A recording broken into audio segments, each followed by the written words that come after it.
세가 쓴 소설 가운데 데미안이라는 것이 있습니다. 이 데미안이라는 소설의 앞부분에 보면 초등학교 아이들이 강가 땅바닥에 앉아서 무용담을 늘어놓는 장면이 나옵니다. 저마다 못된 장난을 했다는 이야기를 자랑거리로 떠들어댑니다. 그 가운데 싱클레어라는 아이도 있었습니다.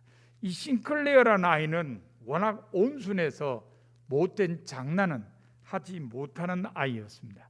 하지만 다른 아이들이 모두 무용담을 늘어놓는데 자기만 가만히 있을 수가 없었습니다. 그래서 거짓말로 도둑질 이야기를 그럴듯하게 꾸며댔습니다. 물레방아 근처에 있는 과수원에서 제일 맛이 좋은 사과로 한 부대나 훔쳤다는 이야기였습니다. 이건 어디까지나 싱클레어가 꾸며낸 이야기였습니다. 그런데 싱클레어 이야기가 끝나자 나이가 두세 살 위인 크로마라는 아이가 싱클레어에게 물었습니다. 그거 정말이야? 싱클레어는 속으로는 그냥 불안해서 숨이 막힐 것 같았지만 이미 뱉어놓은 말 어쩔 수 없잖아요. 시침이 딱 떼고 대답했습니다. 정말이고 말고. 크로마는 다시 한번 확인하는 질문을 하고 심지어는 싱클레어에게 맹세까지 시켰습니다. 자기가 한 말이 사실이라고. 아이들이 헤어졌습니다. 싱클레어도 아이들과 헤어져서 자기 집으로 왔습니다. 싱클레어가 자기 집 현관 문까지 왔을 때 어느 틈엔가 크로마가 따라왔습니다. 그리고 크로마는 싱클레어의 팔을 잡고 과수원 주인이 자기 과수원에서 사과를 훔쳐가는 도둑놈을 알려주면 돈을 준다는 말을 했다고 일러주었습니다. 이때부터 싱클레어의 삶은 엉망진창이 되고 맙니다. 완전히 크로마의 노예나 마찬가지였습니다. 돈 있으면 돈 갖다 줘야 되고 돈 없으면 돈이 될 만한 물건도 가져다 주어야 됩니다. 온갖 심부름을 다 해야만 했습니다. 데미안이라는 아이가 등장함으로써 문제가 해결되기는 했습니다마는 싱클레어는 오랫동안 정말 오랫동안 크로마가 하는 명령에 복종하며 갖은 고생을 했습니다. 여기서 제가 여쭤볼게요. 싱클레어가 왜 고생을 했나요? 네, 거짓말 했기 때문입니다. 그 거짓말 한번 했다가 그 고생을 한 겁니다. 그러면 제가 또 여쭤볼게요. 싱클레어는 왜 거짓말을 했죠? 왜 거짓말을 했을까요? 다른 아이들에게 지지 않으려고. 다른 말로 바꾸면 또래 집단에서 인정받기 위해서, 왕따당하지 않기 위해서, 친구들과 함께 어울리는 선후배나 자기 친구들로부터 용기 있는 아이라는 평가를 받고 싶어서 거짓말을 했습니다. 그런데 소설 속의 싱클레어만 그런 건 아니죠?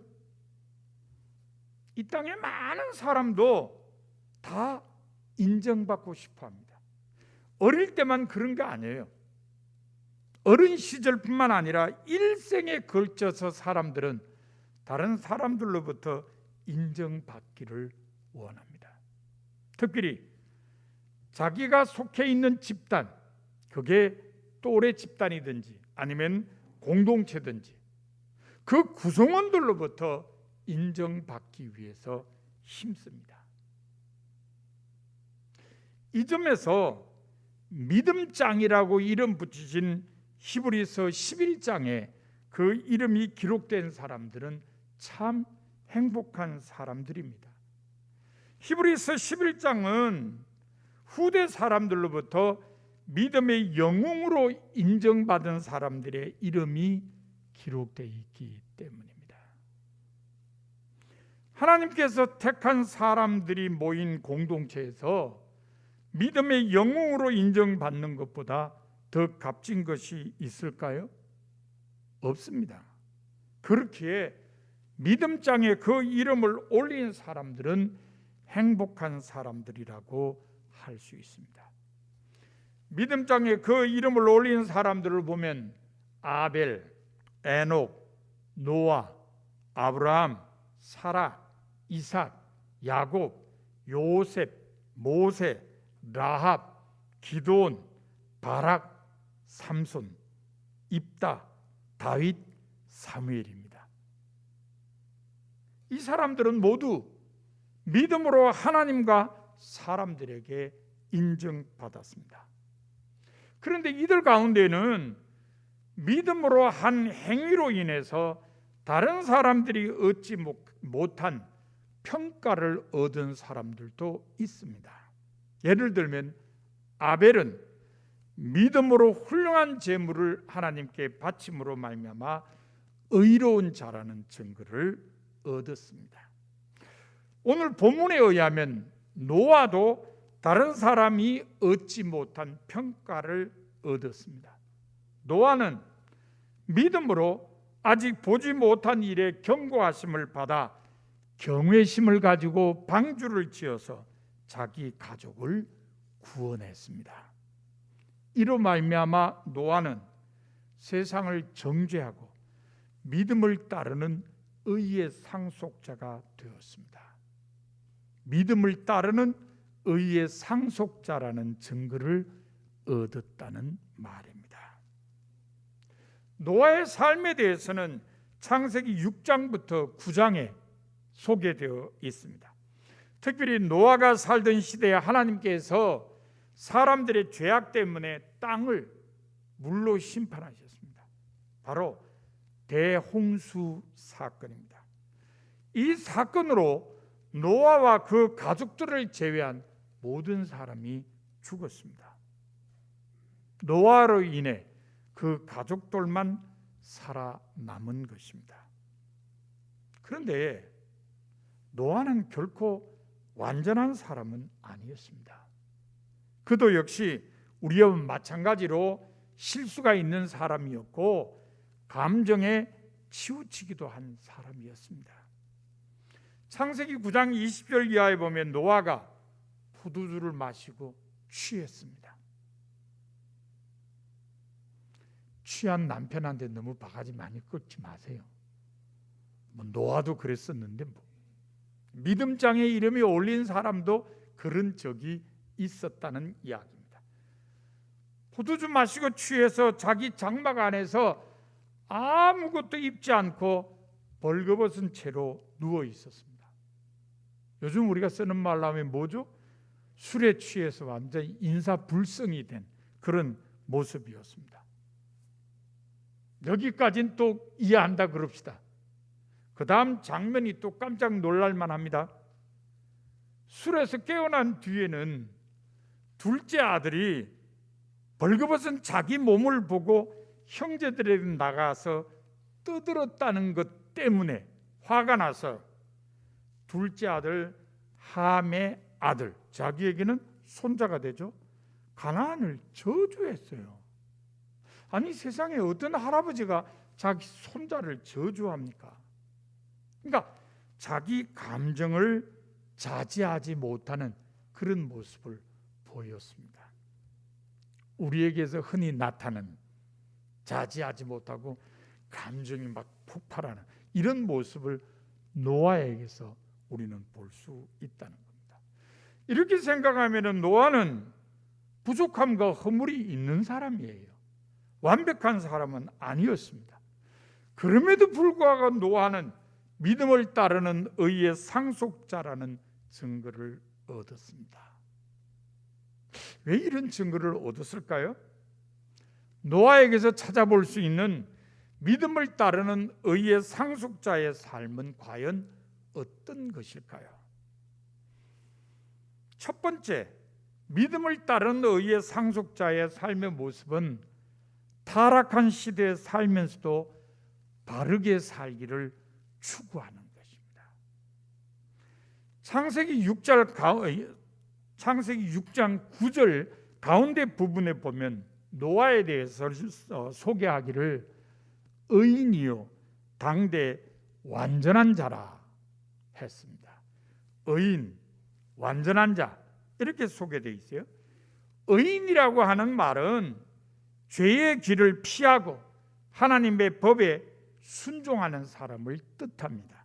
그러니까 율법의 관점에서 옳다고 인정받는 정직하고 덕이 있으며 경건한 사람을 일컫습니다.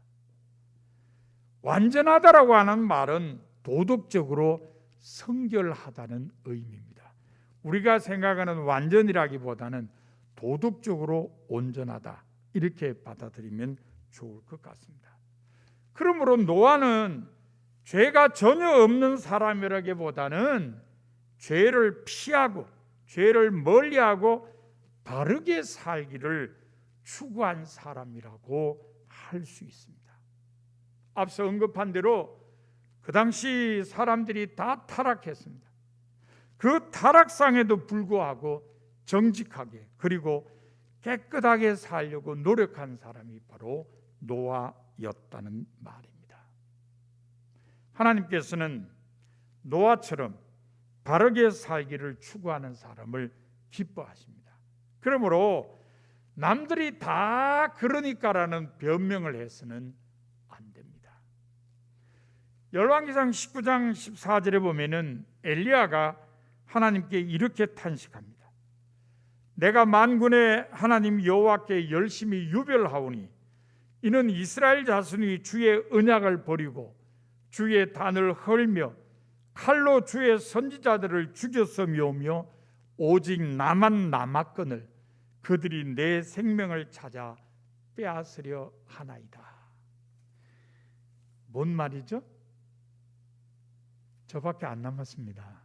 그런 얘기. 저밖에 안 남았습니다. 이 말 속에는 어떡합니까? 어떡합니까? 이런 마음이 담겨져 있습니다. 그때 하나님께서 엘리야에게 이렇게 말씀하셨어요. 내가 이스라엘 가운데 7,000명을 남기리니 다 바알에게 무릎을 꿇지 아니하고 다 바알에게 입 맞추지 아니한 자니라. 아무리 세상 사람들이 다 범죄의 길로 갈지라도 바르게 살기를 추구하는 남은 자는 반드시 있다는 말씀입니다.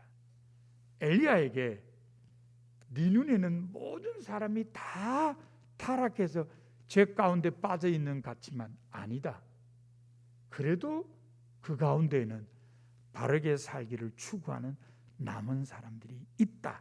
그렇게 일러주었습니다. 결국은 하나님 말씀 속에 우리가 알 수 있는 것은 세상 모든 사람이 다 타락한 것처럼 보여도 그 안에는 바르게 살기를 추구하는 사람들이 있게 마련이라는 겁니다. 그래서 로마서 12장 2절에 보면 사도 바울은 말하기를 너희는 이 세대를 본받지 말고 오직 마음을 새롭게 함으로 변화를 받아 하나님의 선하시고 기뻐하시고 온전한 뜻이 무엇인지 분별하도록 하라라고 했습니다. 여러분도 이 세대를 본받지 말고 하나님의 뜻을 분별하여 바르게 살기를 추구하는 성도가 되어야 합니다. 믿음을 따르는 의의 상속자의 두 번째 삶의 모습은 하나님 명령에 순종하는 것입니다. 창세기 6장 9절 마지막 부분에 보면은 노아에 대해서 그가 하나님과 동행하였으며라고 설명하고 있습니다. 우리는 흔히 하나님과 동행한 사람으로 에녹을 생각합니다. 창세기 5장 24절에 의하면 에녹은 하나님과 동행하며 살다가 하나님께서 데려가셔서 죽지 않고 하늘로 옮겨진 사람이기 때문입니다. 그런데 창세기 6장 9절에는 노아도 하나님과 동행한 사람이라고 했습니다. 하나님과 동행하다는 말이 지닌 뜻은 하나님께서 함께 하심을 깨닫고 늘 그 뜻에 순종하기 위해 노력하면서 하나님과 인격적인 관계를 유지한다는 것입니다. 따라서 하나님과 동행하는 사람의 두드러진 특징이 뭐냐? 그것은 하나님 명령에 대한 순종입니다. 하나님 명령에 순종하지 않으면서 하나님과 동행한다는 것은 말도 안 되는 소리입니다. 노아의 경우를 보면 하나님께서 잣나무로 방주를 지으라고 명령하시자 그대로 순종했습니다. 또 하나님께서 생물들을 암수 한 쌍씩 방주로 이끌어들여 생명을 보존하게 하라고 명령하시자 역시 그대로 순종했습니다. 하나님께서 먹을 식물을 저축하여 양식을 준비하라고 명령하셨을 때도 그대로 순종했습니다. 그래서 창세기 6장 22절과 7장 5절에 보면 노아는 하나님께서 명령하신 대로 다 준행했다고 기록되어 있습니다. 한 번도 아니고 두 번씩이나 노아는 하나님께서 명령하신 대로 다 준행했다고 기록한 것입니다. 하나님 명령에 순종하는 노아의 모습은 홍수 후에도 나타납니다. 40주야로 비가 왔습니다. 그리고 150일 동안 물이 땅을 뒤덮었습니다. 그리고 또 150일이 지나자 땅 위에서 물이 빠지기 시작했습니다. 얼마 후 방주는 아라랏산에 머물렀습니다. 근데 아라랏산도 굉장히 높습니다. 제가 몇 미터인지는 잘 모르겠습니다만 제가 쳐다보고 높다 이렇게 생각한 것은 산 꼭대기가 만년설로 덮여 있어요. 산 꼭대기가 만년설로 덮여 있다는 것은 굉장히 높은 산이라는 의미죠. 아라랏산에 지금도 제일 꼭대기에 만년설이 있어요. 그 높은 아라랏산 중턱에 방주가 머물렀습니다. 자, 노아는 산들의 봉우리가 보이기 시작한 후 40일이 지나자 방주의 창문을 열고 까마귀 한 마리를 내어보냈습니다. 그런데 그 까마귀는 방주로 돌아오지 않았습니다. 아마 이래서 사람들이 까마귀 고기 먹으면 좋다고 얘기를 하는 것 같아요. 먹지도 않으면서. 우리가 까마귀하고 비둘기 날아다니는 거 보면 어떤 새가 더 힘이 좋은 것 같아요? 잘 비교 안 해보셨어요? 까마귀가 훨씬 기운이 센 것처럼 보이죠. 덩치도 까마귀가 좀 크고. 노아가 까마귀를 보냈더니 까마귀가 안 돌아와요. 왜요? 계속 날아다녀요. 머무를 데가 없는데도 계속 날아다니는 거예요. 그래서 노아가 이 녀석 안 오네. 그리고 또 일주일 기다렸습니다. 비둘기 한 마리를 내어 보냈습니다. 그런데 이 비둘기는 날아다니다가 지치고 힘드니까 방주로 그냥 돌아왔어요. 그래서 노아가 까마귀는 안 돌아왔는데 비둘기가 돌아온 거 보니까 아직도 쉴 만한 곳이 없나 보다, 그렇게 생각했습니다. 일주일을 다시 기다렸습니다. 그리고 일주일 후에 다시 그 비둘기를 내어보냈습니다. 비둘기가 저녁 때쯤 돼 방주로 돌아왔는데 보니까 그 입에 새 올리브 잎을 물고 왔습니다. 이제 물이 많이 빠졌구나. 이제는 땅도 나타나고 그리고 이게 식물들이 자랄 수 있게 됐구나 하는 것을 노아가 알았습니다. 그리고 또 일주일을 기다렸습니다. 다시 비둘기를 내보냈어요. 그때 이번에는 비둘기가 방주로 돌아오지 않았습니다. 비둘기가 살 수 있을 정도로 땅이 말랐기 때문입니다. 이제 노아와 그 식구들이 방주에서 나와도 괜찮은 상황이 되었습니다. 얼마나 지루했겠어요. 40일 비와 150일 동안 물이 차, 또 150일 기다렸다 아라랏은 중턱에 걸려 까마귀 보내, 비둘기 보내, 일주일 있다 또 보내, 일주일 있다 또 보내. 얼마나 치료했겠어요. 그런데 노아와 그 가족은 방주에서 나오지 않았습니다. 그러면 여러분, 노아가 언제 방주에서 나왔을까요? 정답은요, 하나님께서 나오라고 하셨을 때입니다. 넌센스 퀴즈 같죠? 아닙니다. 성서가 그렇게 말하고 있습니다. 창세기 8장 16절부터 19절에 있는 말씀 보면 하나님께서 노아에게 방주에서 나오라고 말씀하셨을 때 비로소 노아는 가족들과 방주에 있는 모든 생물을 이끌고 방주에서 나왔습니다. 뭘 의미하죠? 그만큼 노아는 하나님 명령에 철저하게 순종했다는 것입니다.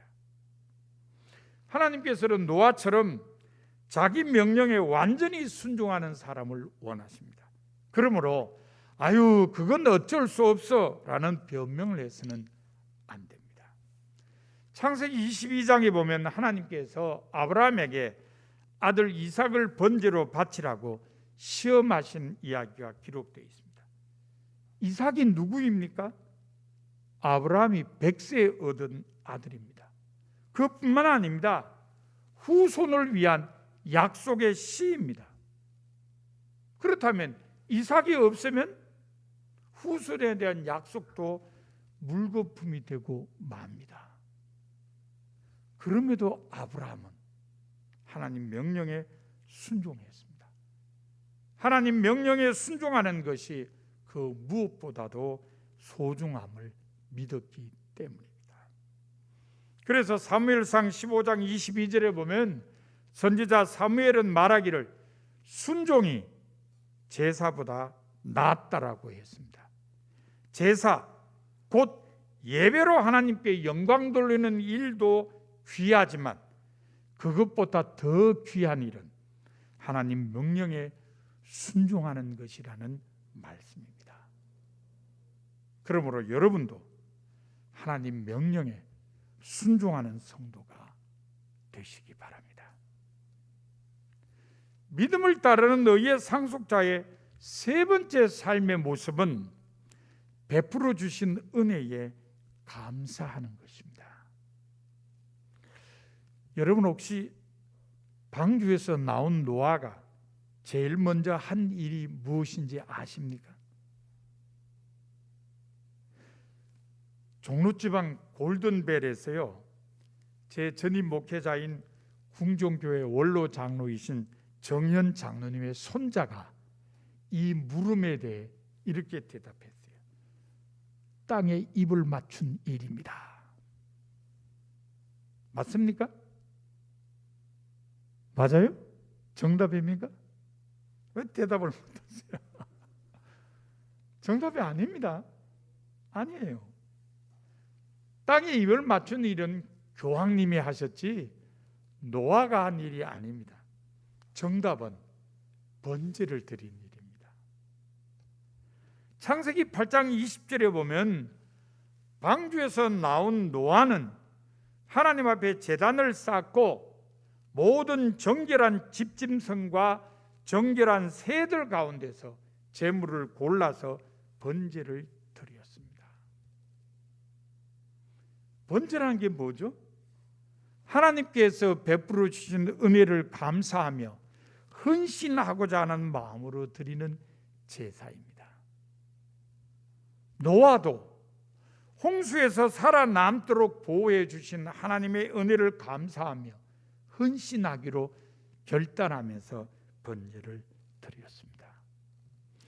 오랫동안 방주 안에 있었기 때문에 하고 싶은 일들이 참 많았을 텐데 노아는 무엇보다 먼저 감사하는 마음으로 번제를 드렸습니다. 하나님께서는 노아처럼 먼저 감사하는 사람을 원하십니다. 그러므로 먼저 무엇부터 해야 해라는 변명은 안 됩니다. 언젠가 가이드 포스트라는 잡지에 복의 구두 상자라는 글이 실린 적이 있습니다. 그 내용은 이렇습니다. 3대에 걸쳐서 농장을 운영하는 존스 가족은 50년 만에 찾아온 가뭄을 만났습니다. 몇 달 동안 비가 오지 않는 지독한 가뭄이 계속되었습니다. 가장인 밥과 장남인 짐은 옥수수, 메주콩, 밀, 그리고 마일로를 심은 넓은 농장을 분주하게 움직이면서 곡물을 살리기 위해 애썼습니다. 그러나 애쓴 보람도 없이 많은 옥수수가 죽어갔습니다. 가족들은 매일 비를 달라고 기도드렸습니다. 하지만 아무 일도 일어나지 않았습니다. 가끔 검은 구름이 서쪽에 어렴풋이 보일 때도 있었지만 애만 태우게 하고 사라질 뿐이었습니다. 그런 날은 또 왜 그렇게 황사현상 같은 게 일어났는지 더 짜증날 뿐이었습니다. 죽어가는 옥수수와 떨어지는 콩들을 바라보며 한숨을 내쉬던 어느 날 주디 포우라는 교인에게 전화가 왔습니다. 그리고 밥의 아내인 베티에게 말하기를, 힘들죠? 내가 매일 당신 가족을 위해 기도드리고 있다는 것을 알리고 싶었어요 라고 말을 해주었습니다. 베티는 그 말을 듣고 울었습니다. 그리고 지칠 대로 지친 몸으로 집에 돌아온 남편 밥에게 그 이야기를 했습니다.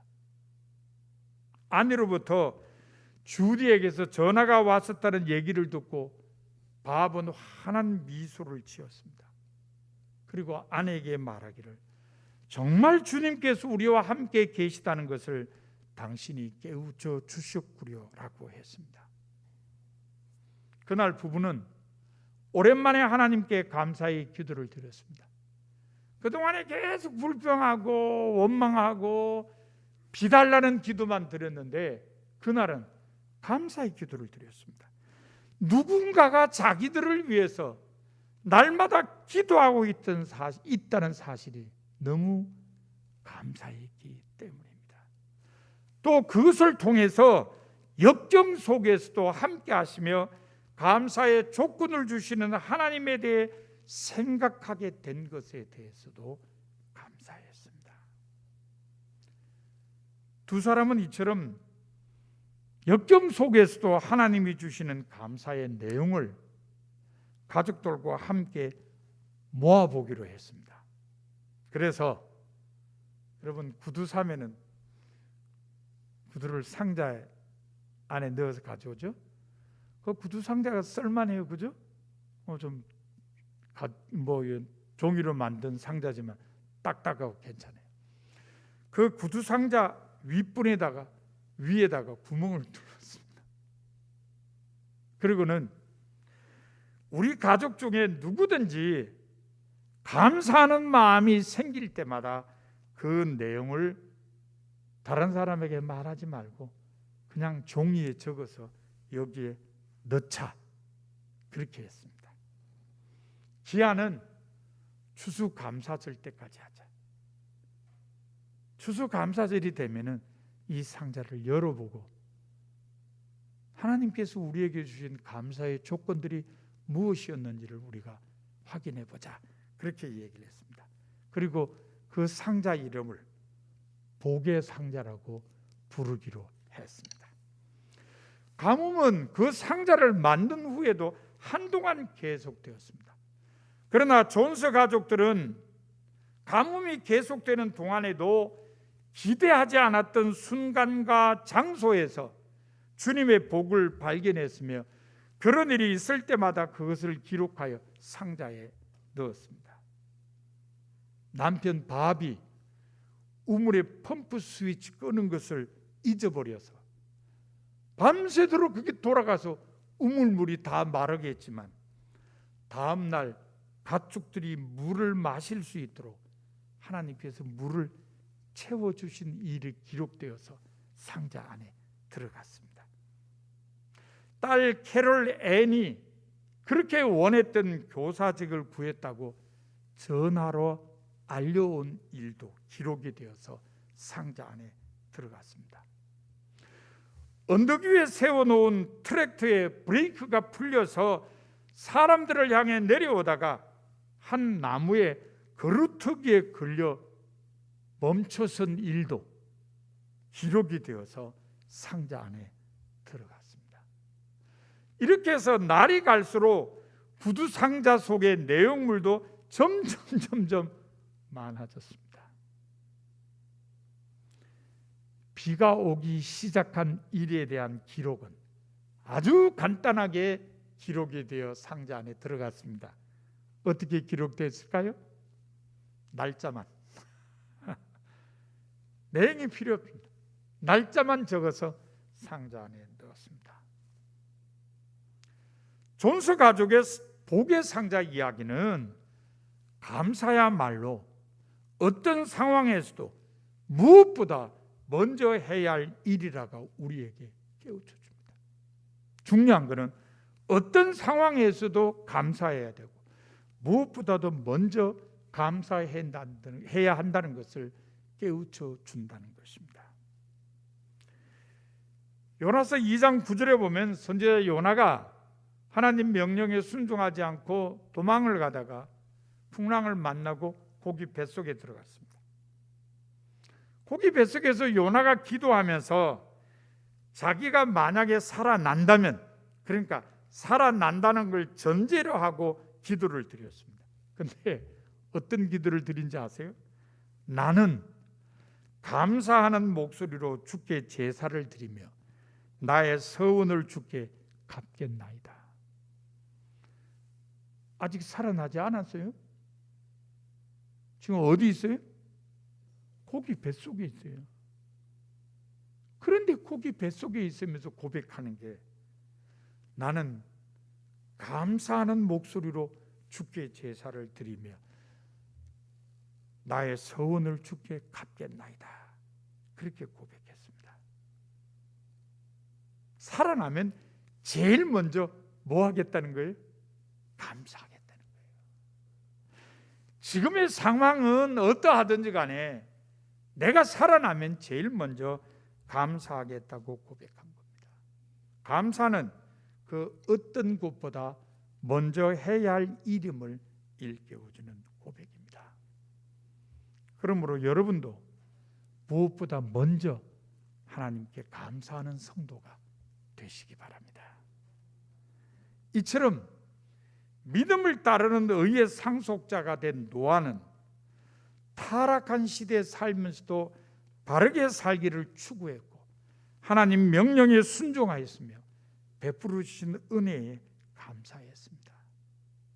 이것이 바로 우리가 본받아야 할 믿음을 따르는 의의 상속자의 삶의 모습입니다. 사랑하는 성도 여러분, 지금 여러분의 삶은 어떠합니까? 여러분도 믿음을 따르는 의의 상속자의 삶을 살고 있습니까? 그러셔야 합니다. 왜냐하면 여러분은 하나님께 택함을 받은 하나님의 사람들이기 때문입니다. 여러분 모두 노아와 같은 삶을 살아서 믿음을 따르는 의의 상속자들이 다 되시기를 바랍니다. 기도하겠습니다.